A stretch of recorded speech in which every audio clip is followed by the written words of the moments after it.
Estamos aqui com mais um programa, O Cristo Consolador, da editora e distribuidora de livros espíritas Chico Xavier, de Santa Luzia, Minas Gerais. Santa Luzia fica aqui na Grande Belo Horizonte.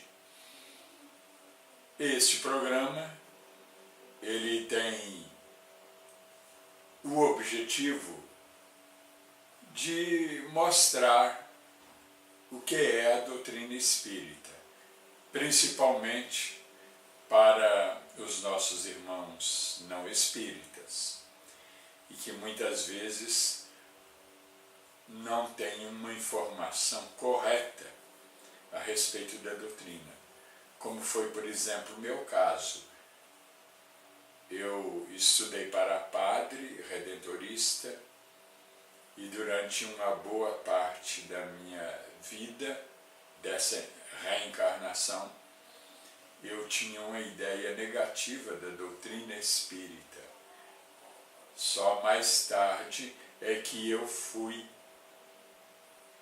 estudá-la e entendê-la e chegar à conclusão de que se trata de uma doutrina muito condizente, muito sintonizada com o Evangelho. Porque a nossa cultura, é interessante nós observarmos, a nossa cultura é bíblica. Tenhamos vindo do catolicismo ou do protestantismo e das correntes dos evangélicos. De qualquer jeito, a nossa cultura é bíblica, principalmente evangélica. E eu procuro mostrar no meu trabalho que o Espiritismo é, inclusive, a religião mais em sintonia com a Bíblia. Nossos irmãos de outras correntes doutrinárias, por exemplo, os católicos, os evangélicos e os protestantes, que são essas igrejas mais antigas, eles estão mais ligados aos dogmas do cristianismo, que foram quase todos instituídos naquela primeira fase do cristianismo, aquele cristianismo lá dos primeiros séculos, quando surgiram várias doutrinas, por exemplo, no Concílio de Nicéia 325, que fala que Jesus também é Deus, Concílio de Calcedônia, Concílio de Éfeso, Concílio de Constantinopla 381,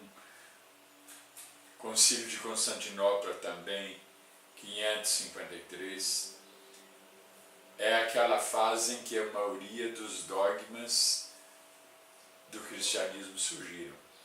E esses dogmas, nós os respeitamos, mas eles são doutrinas polêmicas.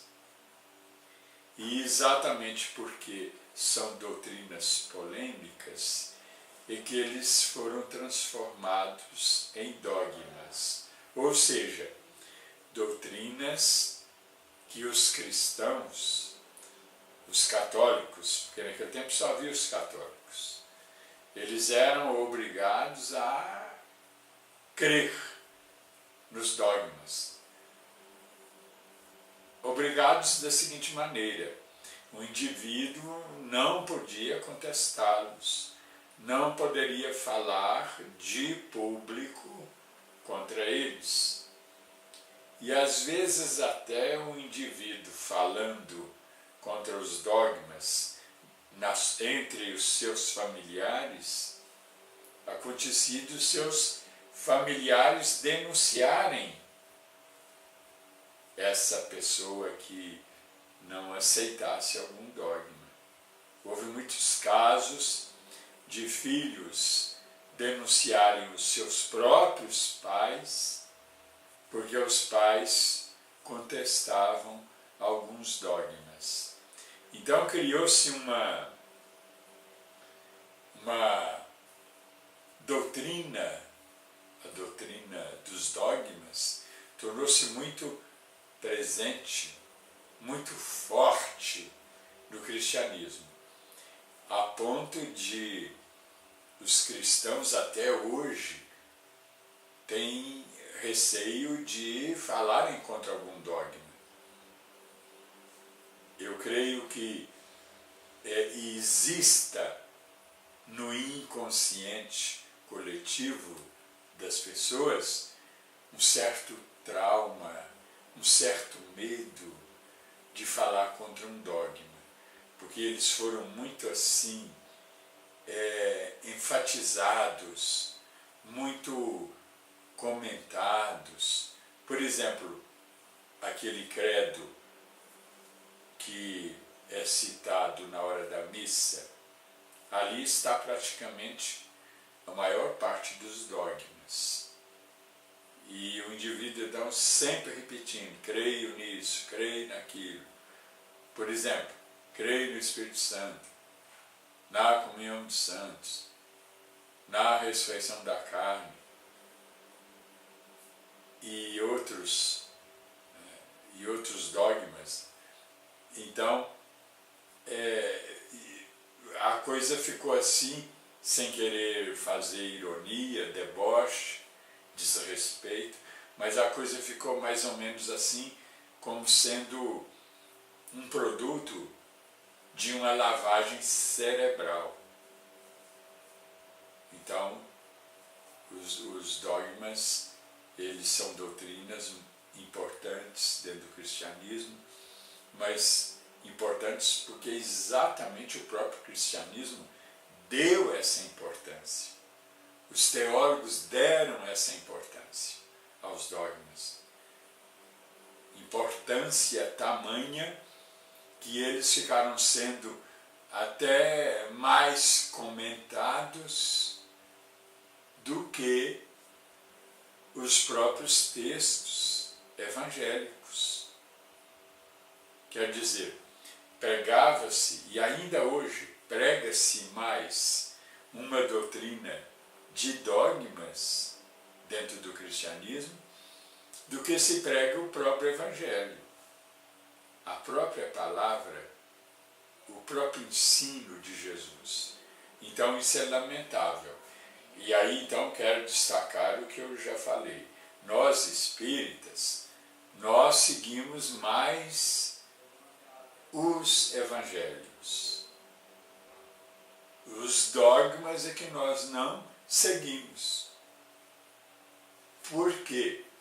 Porque eles são doutrinas polêmicas. E nossos irmãos católicos, evangélicos e protestantes seguem mais exatamente os dogmas e não tem tanto os evangelhos como eles querem dizer.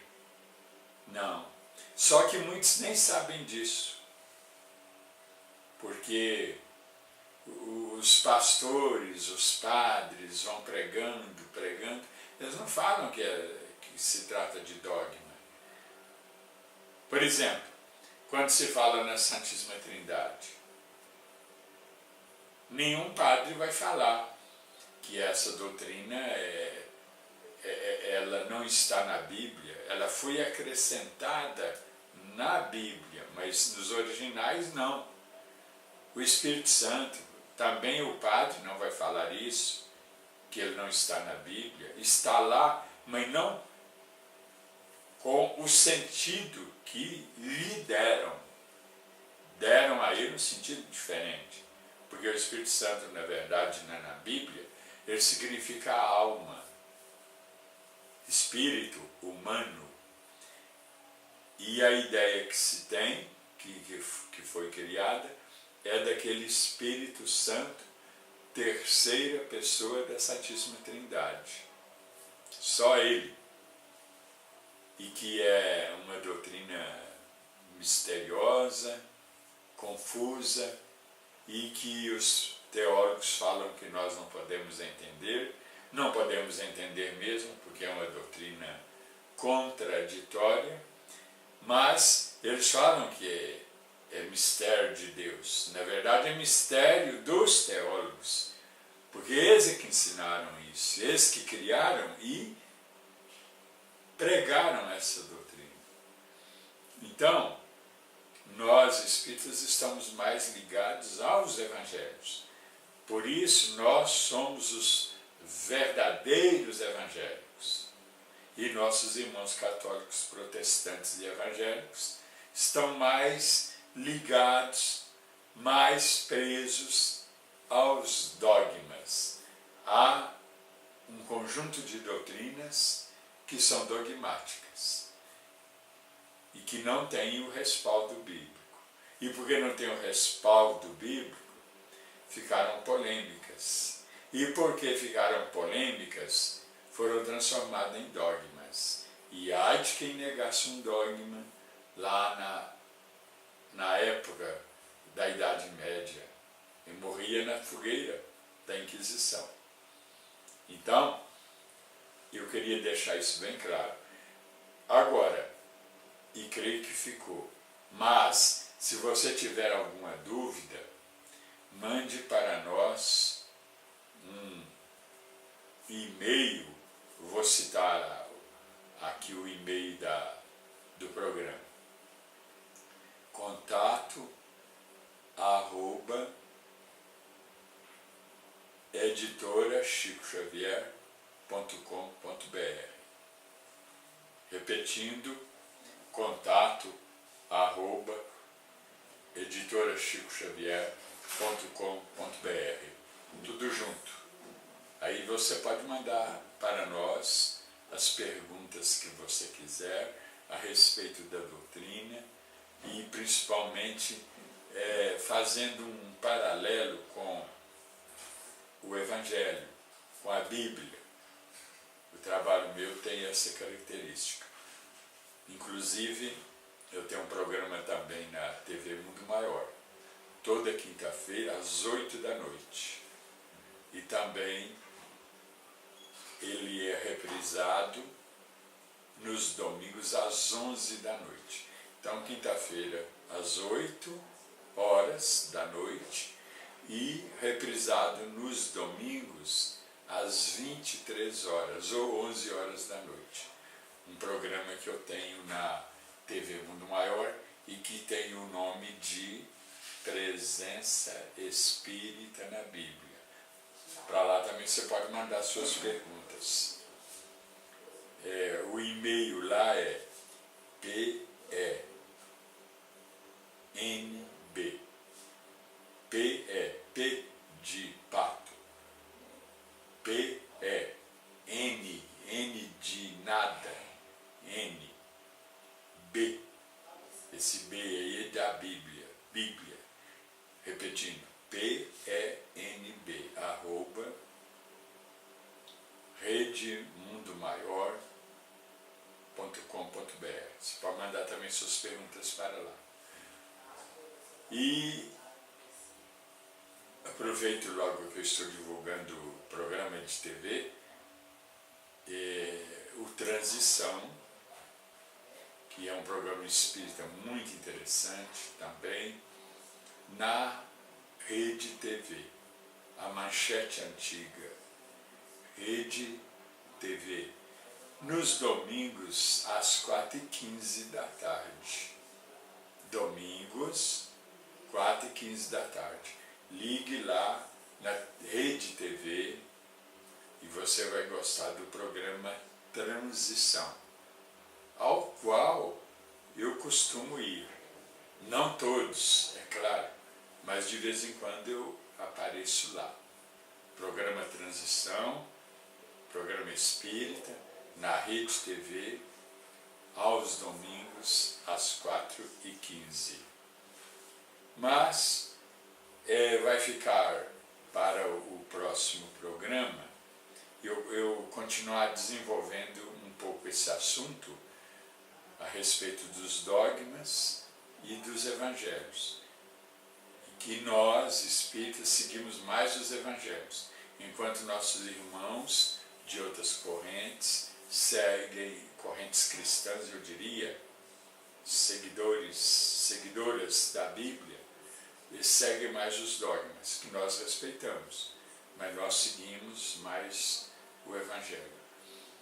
E vou desenvolver também a questão da mediunidade, e principalmente mostrando esses fenômenos mediúnicos dentro da Bíblia, que nem sempre são bíblicos, ou melhor, nem sempre são espíritas. Quando eu digo espíritas, eu quero dizer que estão de acordo com a doutrina espírita, com a moral do Evangelho. Nós temos, por exemplo, muitos fatos, muitos fenômenos mediúnicos no Velho Testamento, mas não são bem espíritas. E já no Novo Testamento temos fenômenos mediúnicos que têm já uma sintonia com a Bíblia, com o Evangelho e, portanto, com a doutrina espírita, porque a doutrina espírita segue a moral dos Evangelhos, a moral do Novo Testamento, ou seja, a moral de Jesus. Mas vamos ficando por aqui. Muito obrigado pela sua atenção.